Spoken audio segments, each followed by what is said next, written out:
Jesus appeared in my dream and spoke a truth about white people that no one dares to touch, a truth as cold and as sharp as a beam of light, cutting straight into the place people try to hide. The glory we're used to seeing turned out to be the complete opposite of the history and privilege generations have quietly enjoyed. And I promise this, I will repeat exactly what he said, not leaving out a single word. That night began in the most ordinary way. Nothing hinted that it would become a moment that changed my life. I was sitting alone in the living room, the lights off, the silence so deep I could hear the clock ticking with every tiny movement. I wasn't thinking about religion. I wasn't searching for big answers. I was just tired, the kind of tired that comes after a long day, seeing too many arguments about race, history, and injustice on television. The only thing I wanted was to breathe slowly for a while. But for some reason, my mind kept circling around one question. Why is everything between people so difficult? I wasn't trying to be philosophical. It was just the kind of thought that appears when you're too exhausted to control your mind. I got up to pour a glass of water. My hand trembled a little from the cold. The room was dark, lit only by the thin orange strip of light coming from the street lamp outside the window. The air felt strangely heavy. Not spiritual, just the kind of sudden silence that makes you uneasy because you don't know why it's there. I sat down on the sofa, lowered my head, closed my eyes. I couldn't sleep. My body felt like it had slipped into a space between waking and dreaming, where you can hear your own breath but can't quite feel the room around you. Then something strange happened. Not a bright flash, not a loud noise that made me jump. Just the room becoming too quiet, as if every sound had been pulled out at once, as if someone had closed an enormous door I couldn't see. I opened my eyes.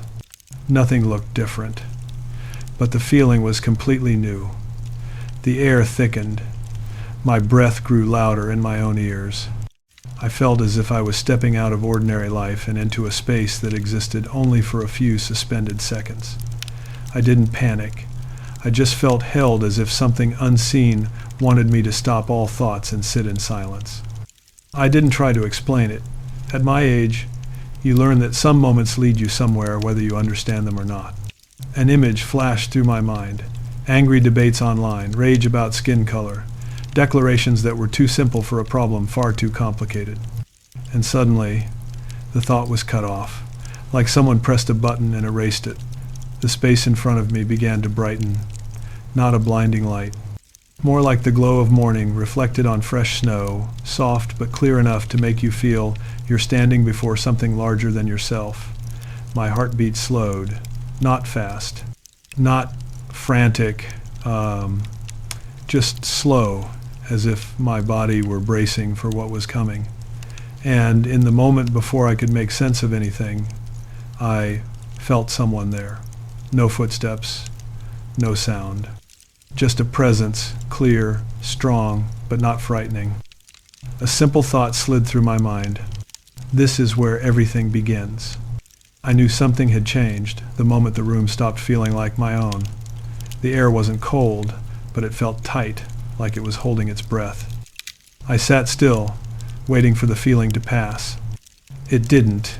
It grew heavier, like a quiet presence filling the space inch by inch. Then it happened. Not with thunder, not with shaking walls or bright flashes. It was simple, almost too simple. A figure stood in front of me. At first, I thought my eyes were playing tricks. You know how the darkness can shape shadows into things that aren't real. But this wasn't a shadow. This wasn't a blur. This wasn't something I had to squint to see.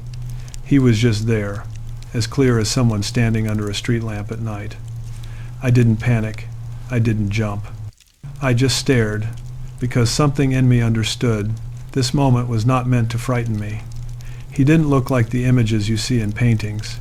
He didn't glow. He didn't float. He didn't carry any dramatic signs.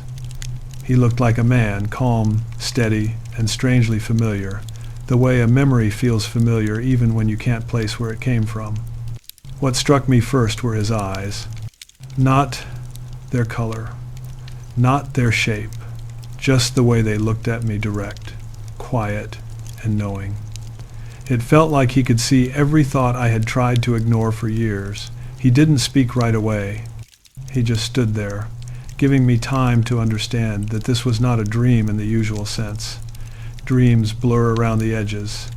Dreams shift when you try to focus. But this moment felt anchored, solid, like someone had put their hand on time and told it to stay still.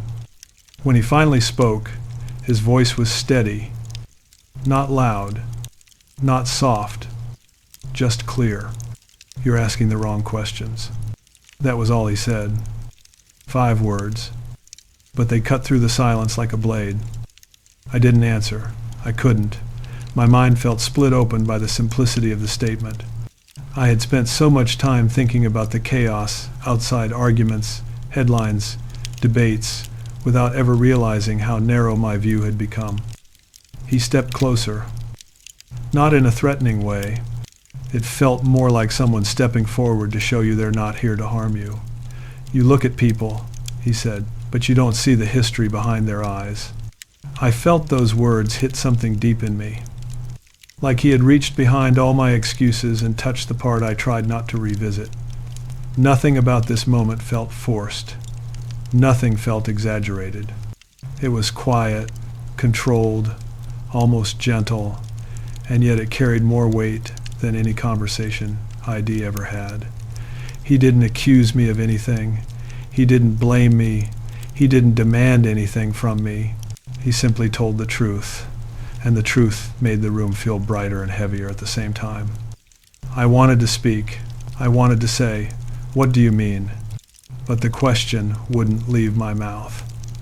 Something in me knew the explanation was coming, and I needed to listen first.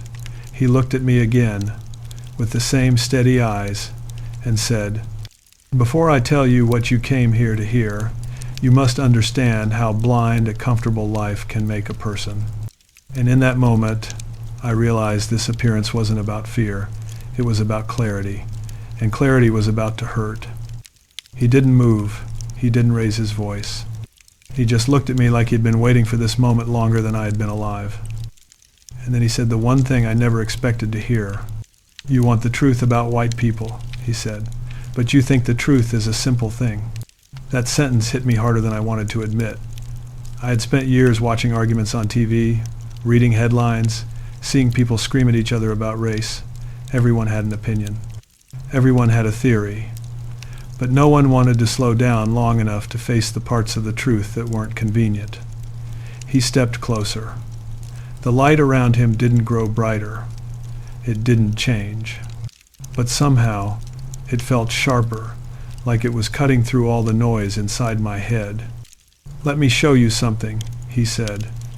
And suddenly I saw images, not visions, not miracles, just moments, simple, human moments. A classroom where one group of kids got the benefit of the doubt while others were watched more closely. A job interview where a small advantage tilted the scale before a single question was asked. A neighborhood where safety wasn't earned, but inherited. A history book that skipped entire chapters because they were uncomfortable. None of it was violent. None of it was dramatic. But all of it was real. "These moments are not about guilt," he said. "They are about awareness." I felt a weight settle in my chest. Not shame. Something deeper. Something like understanding. The kind that doesn't feel good but feels necessary. He looked at me again. "Privilege is not a crime," he said, "but denying it is." Those words stayed in the air like they were carved there. "You cannot change the past," he continued, "but you can decide whether you will repeat its blindness." I saw more images, this time from far back. People working in fields under a burning sun. People pushed out of their homes. People treated like they were less, not because of who they were, but because someone else wanted power. It wasn't about race as a moral judgment. It was about power, about how power, left unchecked, becomes tradition, and how tradition, if never questioned, becomes normal. He showed me everyday life now. People walking through grocery stores, people at airports, people at the bank, people crossing the street. Nothing dramatic. But underneath the normal scenes was a quiet truth. Some people moved through the world with more ease, not because they were better, but because the system had been tilted long before they were born. Comfort, he said, can be the strongest blindfold. I didn't argue. I didn't defend myself. I didn't try to explain anything, because for the first time, I understood the difference between being accused and being invited to see. He looked at me with a calm that made my throat tighten. The truth no one wants to hear, he said, is that humility is the only bridge strong enough to hold a divided world. Simple, direct, uncomfortable, true. And then he said, the line that stayed with me long after the light faded. History does not change until the heart that benefits from it chooses to see. His voice didn't echo. It didn't thunder. It landed softly, but it changed everything. The moment he finished speaking, something in me gave way. It wasn't dramatic. It wasn't like the movies where a man falls to his knees and screams at the sky. It was quieter than that, and somehow that made it heavier. I felt my chest tighten first. Just a small pull, like a hand closing around a knot I didn't know I had. Then the air felt thin. Not dangerous, just thin enough to make me aware of every breath. I sat down because my legs didn't feel steady. I didn't try to hide it. You can't pretend you're fine when the truth hits a part of you that has been asleep for too long. I covered my face with both hands, not to cry, just to think. But thinking hurt more than I expected. His words replayed in my mind, one sentence at a time, each one cutting deeper than the last. Privilege is not a crime, but denying it is. Comfort can be the strongest blindfold. History does not change until the heart that benefits from it chooses to see. I had never heard anything so simple and so painful at the same time. I realized something I didn't want to admit. I had lived most of my life without noticing how many doors opened for me before I even touched the handle. How many times I walked through the world without fear because the world was shaped to make room for me. Not because I earned it, not because I deserved it, but because of history I never had to think about. My throat tightened, not from guilt, from clarity. It's one thing to see injustice from a distance. It's another to realize you were standing in a comfortable spot while others stood in the rain. I felt heat behind my eyes. Not tears yet, just the pressure of a truth settling into place. I didn't know, I whispered, and even that felt like a weak excuse. He didn't answer. He didn't comfort me. He didn't say it was okay. And he just stood there, letting me sit with the weight of what I had ignored. Memories began to surface. Small moments I hadn't thought about in years. In the time I got pulled over and driven away with only a warning, while a friend of mine wasn't so lucky, the promotions I assumed were because of talent. The silence I kept when someone else spoke up about unfairness, because it didn't affect me. Not once, in those moments, did I ask myself why things felt easier for me. Not once did I question the system that protected me. The truth crawled up my spine and settled in my stomach. I should have seen this, I said. My voice shook a little, not because I was scared, but because I finally understood what blindness can cost. He looked at me, calm and steady. You see it now, he said, and that is where responsibility begins. That sentence hit me harder than anything before. Responsibility, not guilt, not shame, responsibility. It felt like a door opening, but it also felt like a weight being placed gently on my back, one I knew I had to carry. If I wanted to live with any honesty, I felt something break inside me. The quiet kind of break that doesn't make noise, but changes everything. And for the first time in a long time, I let myself feel it. I sat there in the quiet, waiting for him to speak again. My breathing was still uneven, but the panic had settled. What stayed was something different, an awareness I couldn't shake. He didn't rush. He didn't push. He just watched me, as if he needed me to be still long enough to hear the truth the right way. When he finally spoke, his voice was steady. "Now you understand the weight. Let me show you the lesson." I nodded, even though my throat was tight. "The first lesson," he said, "is humility." He didn't dress it up. He didn't explain it with complicated words. He kept it simple. Humility is not weakness. It is the courage to see beyond yourself. He pointed toward the scenes I had watched earlier, those quiet inequalities, the moments where history shaped the room before anyone walked into it. Humility lets you say, "I didn't create this, but I can listen." Humility lets you step aside long enough to understand someone else's fear. Humility lets you admit you were protected in ways others were not. He paused. Humility turns the heart from defense to awareness. That line sank deep. I had spent so many years defending myself without realizing I was defending blind spots, not truth. "The second lesson," he said, "is privilege." I tensed a little, not because the word scared me, but because I knew how much it scares others. He looked at me as if he already knew what I felt.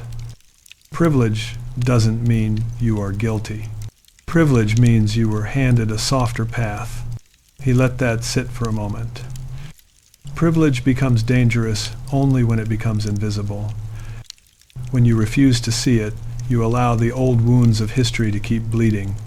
He showed me more everyday images.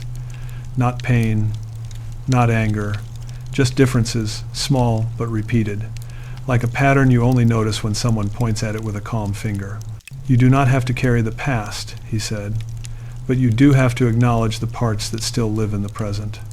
Then he said something I've never forgotten. "You cannot heal what you won't name." It was simple. It was direct. It left no place to hide. "The third lesson," he continued, "is history." The room shifted again, not violently, just enough to bring new images forward. Old streets, old laws, old decisions that shaped entire generations. "History is not an accusation," he said. "It is a map. It shows where suffering began. It shows where fear learned to live." He stepped closer. "If you ignore the map, you walk in circles. If you study the map, you find a better road." It wasn't about blame. It wasn't about punishment. It wasn't even about race in the way people argue about race today. It was about understanding the trail we all walk on and the fact that some started the journey with heavier stones tied to their feet. "History becomes dangerous," he said, "when people pretend it ended." That line felt like a steady blow to the chest. He looked at me with the same calm that had followed me from the start. These are the lessons: humility, privilege, history. They are not weapons. They are tools. He paused again. And a tool only becomes harmful when someone refuses to hold it. His voice softened, almost to a whisper. "If you want change, begin by learning how to see." The lesson was simple, but it was enough to change a life. When the lesson settled, the room felt different. Not brighter, not louder, just clearer, like someone had wiped a layer of dust off the air. He stood in front of me without speaking. I realized he wasn't waiting for another question. He was waiting to see what I would do with the truth he had already given me. I took a slow breath. My chest didn't hurt the way it did before. The weight was still there, but now it felt like something I could hold instead of something crushing me. "What happens now?" I asked. He didn't answer with words at first. He simply looked at me the same way he had looked at me from the beginning, steady, patient, seeing through everything I tried to hide. Finally, he spoke. "You changed the way you walk through the world." It sounded simple, but it hit me harder than anything else. He stepped slightly to the side, and the light around him shifted. Suddenly, I wasn't looking at him anymore. I was looking at myself, sitting there, tired, older, smaller than I wanted to admit. "You cannot rewrite history," he said, "but you can rewrite your part in the present." I felt something loosen inside me, like a rope that had been pulled tight for years. finally relaxing. He showed me small things, simple things. Holding the door for someone who carries a weight you don't see. Listening before speaking. Pausing before judging. Not assuming your experience is universal. Asking questions instead of shutting them down. None of these were dramatic gestures. None of them were heroic. But each one had the power to change a moment. Transformation, he said, is not in your words, it's in your habits. I understood then that the world doesn't shift because of one grand event. It shifts when a person, one person at a time, decides to see more clearly than they did the day before. The light around him began to fade. Not suddenly, not dramatically, just slowly, like a sunrise moving backward. Before the room dimmed completely, he spoke one last time. You were blind in ways you didn't know. Now you see. Walk with that sight. And then he was gone. No flash, no sound, just absence. The room was dark again, lit only by the thin line of light from the street lamp outside. But it didn't feel empty. It felt open. I sat there for a long time, letting the silence settle. The house sounded different. Now, the hum of the refrigerator, the soft tick of the clock, the wind brushing against the window. It all felt calmer, like the world had slowed enough for me to finally catch up. When I stood up, my legs were steady, my mind wasn't racing, my heart wasn't tight. I walked to the window and looked outside. Nothing had changed. Cars on the street, a couple walking a dog, a man jogging with headphones, all ordinary. But I wasn't seeing it the same way. For the first time, I noticed the small stories inside every person. Struggles I didn't know, fears I couldn't feel, weights I never had to carry. And that was the transformation, not a miracle, not a revelation carved in stone, just a shift, a real shift in the way I saw people. I wasn't perfect. I wasn't healed. I wasn't suddenly wise. But I was awake. And being awake was enough to make the world feel new. When the room finally returned to its normal shape, I felt like someone had taken my old life, folded it carefully, and set it aside. Everything looked the same, but nothing felt the same. The silence didn't scare me anymore. It felt like the kind of quiet you get after a storm, the kind that lets you breathe for the first time in hours. I stood in my living room, thinking about the lessons I'd been given. They weren't dramatic. They weren't complicated. They didn't ask me to make speeches or take sides or prove anything to anyone. They asked for something harder, honesty with myself. I realized how many years I had walked through the world without noticing the small advantages that shaped my path. Not because I was selfish, not because I was cruel, but because I never slowed down long enough to see what others carried. The revelation wasn't about fear. It wasn't about guilt. It wasn't about shame. It was about clarity, simple clarity that forced me to look at my life with eyes I didn't have before. And once you see clearly for the first time, you can't pretend darkness feels the same. The message I was given wasn't just for me. It wasn't just for one group, one history, or one experience. It was bigger than that. Every generation inherits the world shaped by the ones before it. Some inherit safety, some inherit struggle, some inherit wounds they never chose, and some inherit comfort they never earned. That's how history works. Not fairly, not evenly, not kindly, but honestly. What he showed me was simple. You don't fix the world by shouting about it. You fix it by understanding it. You fix it by slowing down. You fix it by seeing the invisible weight in someone else's story, even when it isn't in yours. Humility is not bending your head in shame. Humility is raising your eyes so you can actually see. Privilege is not evil. Privilege is a starting point. But if you pretend it doesn't exist, you let the old problems live on in silence. And history is not a weapon. It is a mirror. You don't have to love what you see in it. You just have to recognize it's yours. Something shifts When you let these truths sink in, you begin to walk differently. You speak differently. You listen differently. And that is how change begins. Not with noise, not with anger, but with awareness, humility, and the courage to look honestly at the road beneath your own feet. If the world feels divided today, it's not because people are too different. It's because we have forgotten how to see the human being inside the difference.